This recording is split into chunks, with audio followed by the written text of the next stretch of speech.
संपाचा आज 47वा दिवस उजाडलेला आहे आणि ठाणे येथील 2 दिवस आंदोलन, यानंतर आझाद मैदान मुंबईतील आंदोलन, या रस्त्यावरच्या लढाईचा आज 19वा दिवस उजाडलेला आहे. तरी पण महाराष्ट्र सरकारला आशा आणि गटपुरतांच्या प्रश्नाकडे लक्ष द्यायला गेलं नाही. अत्यंत खेदजनक आणि द्वेषजनक ही कृती राज्य सरकार निश्चितपणे याचा निषेध राज्यातील सुमारे 70,000 आशा आणि 4,500 गटपुरुष यांच्याकडून सरकारचा होता. आपण सातत्याने सरकारला सांगत आलेलं आहे, अहो तुमच्या आरोग्यमंत्र्यांनी जे काही लेखी दिलेलं आहे त्याचा फक्त आपला GI करायचा आहे, परंतु सरकार चाल ढकल करत आहे. याच सरकारचे अर्थमंत्री सातत्याने त्यांच्या भाषणातून सांगत आहेत, 2 पावलं तुम्ही पुढे या, 2 पावलं आम्ही मागे जाऊ, काहीतरी करू. खुली अडवलंय तुम्हाला, करा काहीतरी घोषणा. आमची सात अपेक्षा आहे, तुम्ही नुसतं पावलंच बोलताय, घोषणा करा, त्या ठिकाणी चर्चेला बोलवा. निश्चितपणे आम्ही तोडगा काढायला तयार आहोत, परंतु या ठिकाणी बोलाची सुरुवात बोलाचाच कधी, बोला मुंबईत कधी, असं या ठिकाणी सरकार करत. आणि रोज सातत्याने आपल्या सिस्टमवर एकाही मंत्र्याला आमदाराला भेटायचं सोडत नाही आणि आपण तर आता चंग बनलेला आहे. एकच नारा आपल्या हातामध्ये पडत नाही तोपर्यंत आपल्याला आझाद मैदान सोडायचं नाही आपण ठरवलेलं आहे. या राज्याचं अर्थसंकल्पीय अन्वेषण कालपासून सुरू आहे. हा अंतरिम अर्थसंकल्प आहे, अंतिम अर्थसंकल्प निवडणुका झाल्यानंतर. परंतु आपल्याला अशा अपेक्षा आहे या अर्थसंकल्पातून निश्चितपणे आशा आणि गटपुरताबाबत समाधान करा. आज घोषणा होईल. काल विधानसभेचे विरोधी पक्षनेते सन्माननीय विजयजी वडेट्टीवार यांनी पहिल्यांदाच आशा आणि गटपुरतांचा प्रश्न उपस्थित केला. त्या प्रश्नाला उत्तर देताना सन्माननीय अर्थमंत्री अजितदादा पवार यांनी काय म्हटले तुम्हाला सगळ्यांना माहित असेल. त्यांनी कृती समितीला खुलं आव्हान दिलेलं आहे, खुलं आमंत्रण दिलेलं आहे, भेटीला या. पण आता कृती समिती सुद्धा या ठिकाणी स्वस्त बसणार नाही.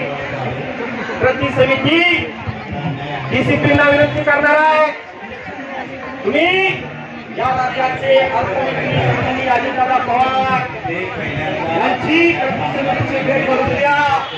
त्यांनी त्यांच्या भाषणामध्ये बारामतीमध्ये बोलताना सांगितलंय, कृती समितीनं मला भेटावं, मी कृती समितीला मुख्यमंत्री यांच्याकडे घेऊन जातो, देवेंद्र फडणवीस मुख्यमंत्री यांच्याकडे घेऊन जातो आणि मार्ग काढतो. आता जे काही जाहीर अजितदादांनी वक्तव्य केलेलं आहे त्याचं पालन आज अजितदादा पवारांना भेटण्यासाठी आझाद मैदान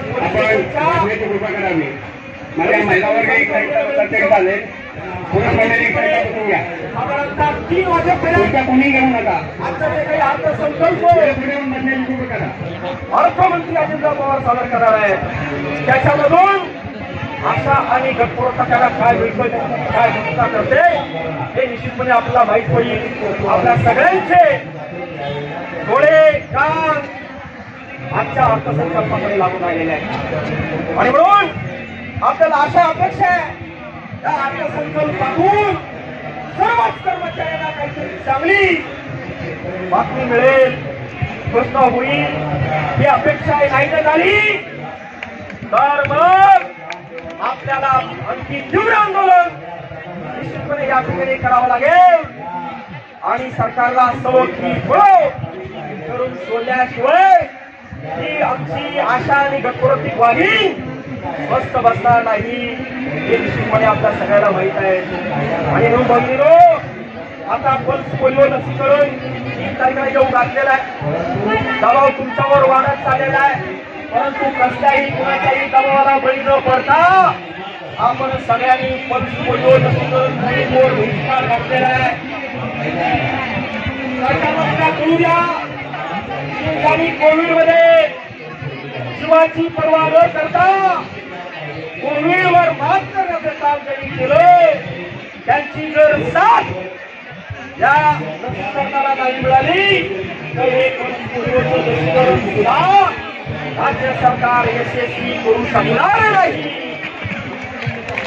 हे महत्व आता दुसऱ्यांदा सरकारला करायला पाहिजे आणि म्हणून आपण सगळ्यांनी पल्स पोलिओ लसीकरण मोहिमेवर सुद्धा बहिष्कार घातलेला आहे.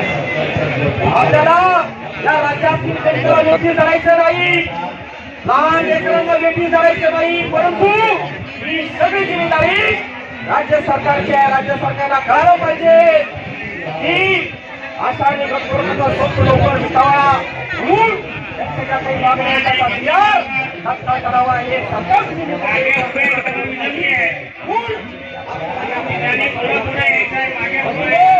आपल्या सरकारचा आपण या ठिकाणी व्यक्त करूया. आतापर्यंत आपण दररोज निषेध करत आलेलो आहोत परंतु या पुढेही आपल्याला सरकारला दाखवून द्यायचंय की हम भी किसी से कम नहीं आणि सरकारला निश्चितपणे नमून या ठिकाणी अशाच महत्त्वाच्या माहितीसाठी बातम्यासाठी आमचे YouTube चॅनल सबस्क्राइब करा व घंटेच्या बटनावर दाबून ऑल नोटिफिकेशन सेट करा. धन्यवाद.